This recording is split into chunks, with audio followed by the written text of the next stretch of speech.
What's up, guys? I'm here with my 2003 Dodge Ram 2500 with the Cummins turbo diesel 5.9, and today I'm going to be changing the manual transmission fluid. This does have the NV5600, so this is the 6-speed that came on the high output models. So there you go. I have changed this fluid before, but I believe it's been about almost 15,000 miles, and whenever I first changed this the first time, there was lots of kind of little tiny metal particles, nothing big. It almost looked like sludge underneath there, or inside the transmission. So I'm going to show you guys how I do this, how I go about this, and all of that. First of all, let me show you guys, here is the transmission, and you can see this cover right here. That's called the PTO cover. If you just want to drain and fill your fluid, all you have to do is undo that bolt, the bottom one right there. I believe that is a 14 millimeter, but I will not be doing that. I'm going to go the extra step. I'm going to be completely taking off this PTO cover. There's also one on the other side, on the passenger side, so I'll show you guys that here in just a little bit. But I'm going to go ahead and take those off because whenever I first did my first manual transmission fluid change on this truck, I took both these covers off, and there was a lot of those particles on the bottom of the transmission, and I mean a lot. Like, I used several blue shop towels to get all of that out, and it was nasty. The magnet that is in there was completely full of particles, and it was in extreme need of a complete drain. So you can just do a drain and fill, but let me show you my fluids up here. You can just do a drain and fill, but especially if you have never taken off the PTO covers, I would highly recommend it. Highly recommend it. So that's the method I'm going to show you in this video. This is the transmission fluid that I am going to be using. Amsoil manual.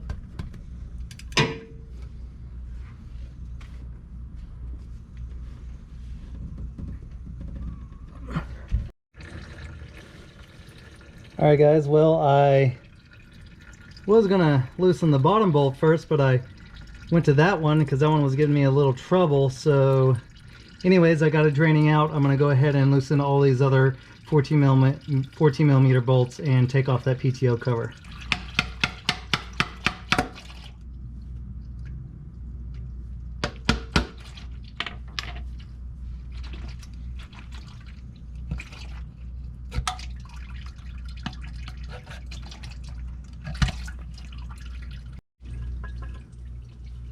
Alright, I got the PTO cover off. There it is. It's super hot. I'm going to go ahead and let this drain all the way, and then I'm going to take off the other PTO cover, and then we'll take a look inside the transmission. Here is the PTO cover. There is that. Let me get a shop towel here, and let's see. Just a little. Alright guys, here we are on the passenger side of the transmission. As you can see, there is the other PTO cover. It has 6 bolts, just like the other one, 14 millimeters. So I'm going to go ahead and remove these bolts, and then we can get the full view into the transmission. Again, this isn't 100% required, but in my instance, it is required because I'm wanting to clean out all the grit and grime.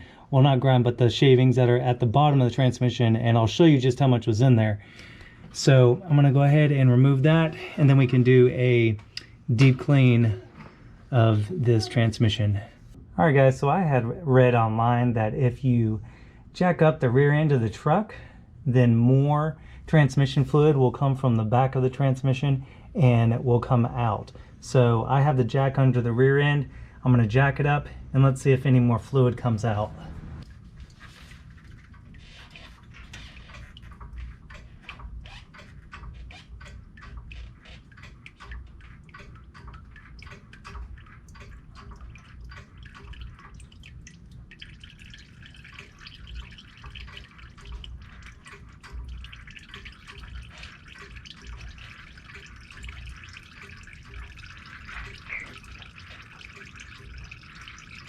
Jason is going to watch 20 minutes of shows, and then I'm putting him to bed. If you ever get a break, you should go say goodnight to him. Unless you're going to go in there when it's time for him to actually go to bed.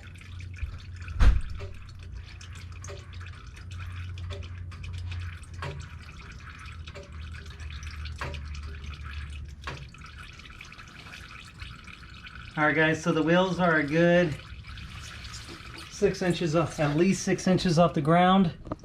You can see definitely started draining some more. You can see the rear wheels, they are off the ground. So, plus there's a slight incline in my garage, so it helps a little bit, but yeah. It's actually leaking out the passenger side PTO. Not the driver's side, but the passenger side. I think I'm gonna jack it up just a little bit more. Leave it like that for a little while.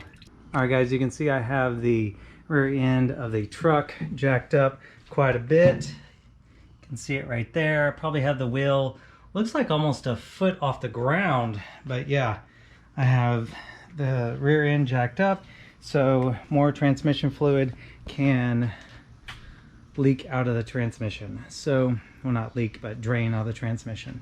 So I'm not sure if I'm going to leave this overnight or not. I may just leave it overnight like this just to make sure it's all drained out, and then I'll come back and look through that PTO cover and see all the... Okay guys, you can see the magnet right there. There actually doesn't look to be sludge in here. Maybe I got it my first go around about 15,000 miles ago, but man, there was so much in there. I was like, man, I just need to do this again just to make sure and just do another kind of drain and fill to flush this out. So it doesn't look like there's any sludge in there, but I definitely am going to get a blue towel and just soak all that up in there. And then the fluid in my drain pan right here, it's probably just about impossible to pick up on camera, but there is kind of a metallic flake. Now, we're not talking, you know, chunks of metal or anything like that, but you can definitely tell there's just a metallic flake, which is normal for a manual transmission. So I'm just going to get some blue shop towels and kind of clean up in there, just kind of dab it in there and try to clean that out. We'll see what we get. All right, guys, so this is the magnet that is at the bottom of the transmission. It's really hard to pick on my camera. This isn't so great at close-ups, but there is definitely a little bit of some particles on there. Like if I take off, yeah, you can see that is from just doing that one little wipe there. So that's the majority of what is in the transmission, just a little tiny gray particles like that. So I'm just going to clean this up real good. I'm going to take a clean blue shop towel like this and wipe the bottom of the transmission as much as I can get, just to get all this sort of residue that has accumulated at the bottom of the transmission, to clean all that out. So, but I mean, whenever I first took this magnet out, whenever I did this about a year ago, 15,000 miles ago, this magnet was completely, I mean completely covered to where, you know, it was overfilled. And I got numerous of these shop towels just soaked in particles. So anyways, gonna clean this all up and try to get this stuff out of the transmission. Alright guys, while you have the PTO covers off, obviously you're going to need to clean off the RTV. Just do your best at this point.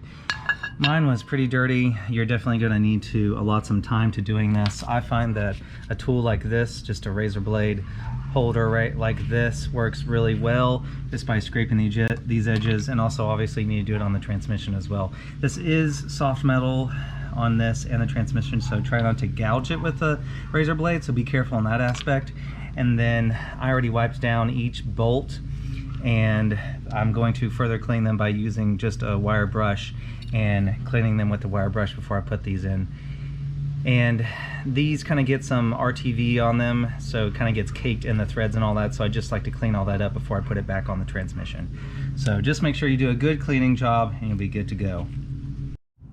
Alright guys, now that the magnet is all nice and clean, I've wiped it off several times, I'm going to go ahead and put it on the bottom of the transmission.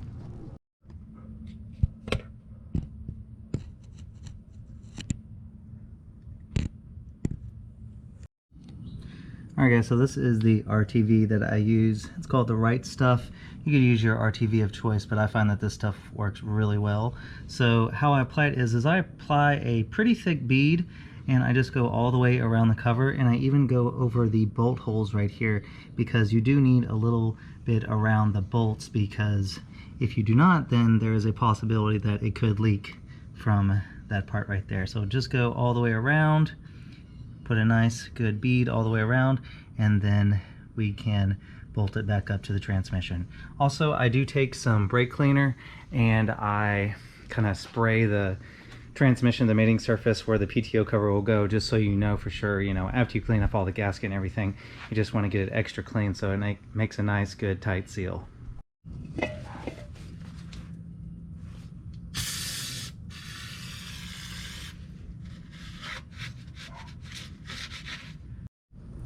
Alright guys, just like that. That's what I'm talking about right there.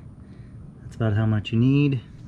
So the instructions on the Permatex gasket maker says to let this sit for 1 hour before torquing these to spec.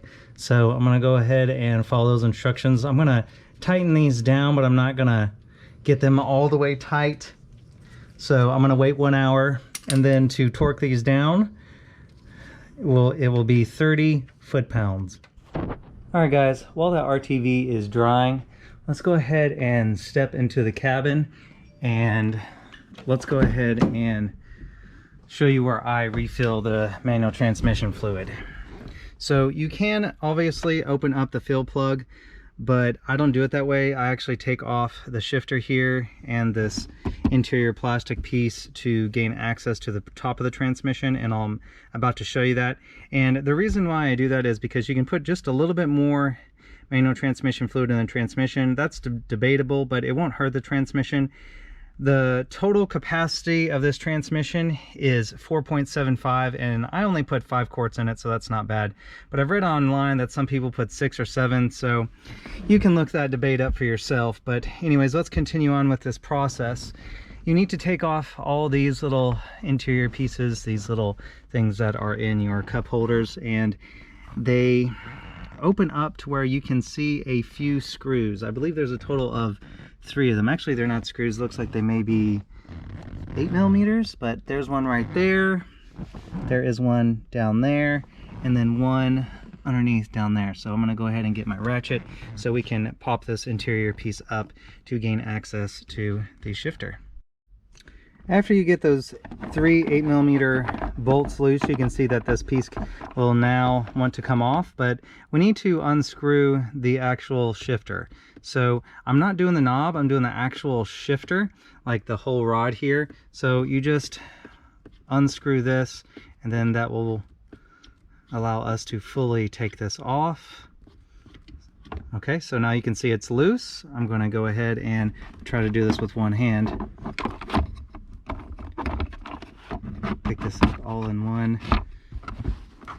Let's see, I'll probably need to lift this little bench right here, this seat up. Let's go ahead and, well, that gives us, yeah, they'll give us enough room. Just be careful not to break any of this plastic. There we go. All right, so that gives us access to our shifter boot here. Alright guys, in order to take off this rubber boot, there are a total of 6 bolts. They look just like that. They go all around this boot. So you're going to want to go ahead and take your 8mm and unscrew all those 6 bolts, and then this will just come right off. Alright guys, so I got this off. Those were 8mm bolts on there. By the way, there is a washer on the transmission stick here, and this stays on. The boot, it will come off. I mean, just take off the boot and it won't harm the boot at all. So I'm just gonna set this to the side for the moment. And then this is held on by 4, what are those, 3/8? I believe those are 3/8 drive. Yeah, 3/8 bolts right there. And by the way, just a little tip here, if your shifter, like if your if your shift knob is crooked, like if your numbers aren't in the correct spot, a good way to fix that, what I did is I actually got a crush washer. Like, this is a crush washer for a Honda oil drain pan. So this is a crush washer. What I did is this fits over here, or over this, and then that provides, you know, it's basically like a shim, and then you can just tighten this down, and then, you know, get really tough, and then you just tighten it until it's straight, and then, you know, it doesn't harm anything. It's just, well, whenever you take it off, you'll just need a new crush washer, and that's it. So anyways, just a nice tip there. If your knob happens to be crooked, that's a good way to get in the correct position. Anyways, I'm going to continue on and take off those 4 3/8 bolts, and then this shifter mechanism will just come right out, and I'll show you guys that here right now. Alright guys, I have the 4 bolts removed. There's a little bracket here for the wiring harness. We'll just move that to the side. Just make sure you don't let it fall all the way down, but here we go. I'm just going to grab this just like that. There it is. And here's this part. There is a bushing on this. By the way, if you're doing this and you have never replaced your bushing, that bushing right there on the end of this shift stick, this is a good thing to replace. You'll get a better shifter feel. So another good tip there. If you're doing this job and you have never replaced that bushing, go ahead and do it. It might be worth your time. All right, so let's take a look in the transmission here. Nice, very nice. So yeah, this is where I pour in my 5 quarts of MTF. Obviously, I'm gonna go ahead and clean up the surfaces before I do it, you know, put this all back together. But anyways, I believe my gasket maker is now ready for me to torque down on the PTO covers. So let's go back down and do that. These PTO bolts get torqued down to 30 foot-pounds. There we go. Just go in a crisscross pattern like you normally would. That's all it takes. You'll do it on both sides. 30 foot-pounds. Alright guys, so this is the oil that I use, the AMSOIL manual transmission fluid, or the Synchro Mesh.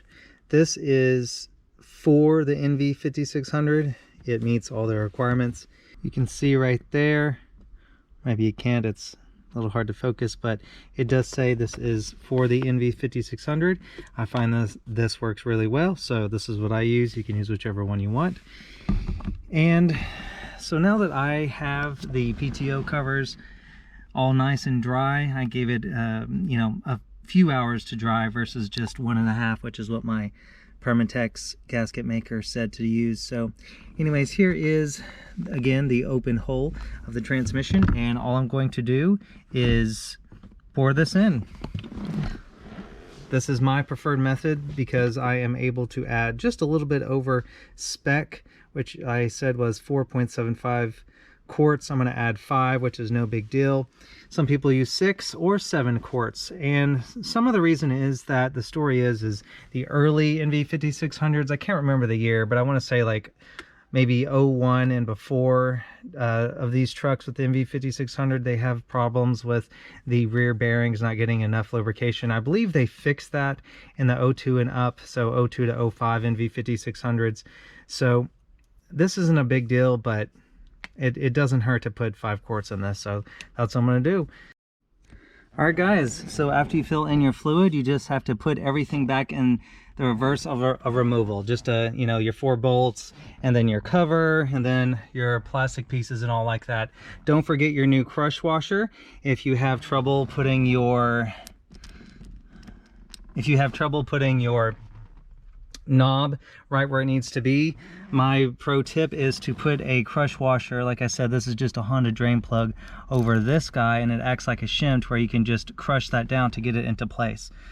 So anyways, just put those bolts together and then just go for a test drive and feel your fresh, smooth transmission. Thank you guys so much for watching, and I will catch you in the next one.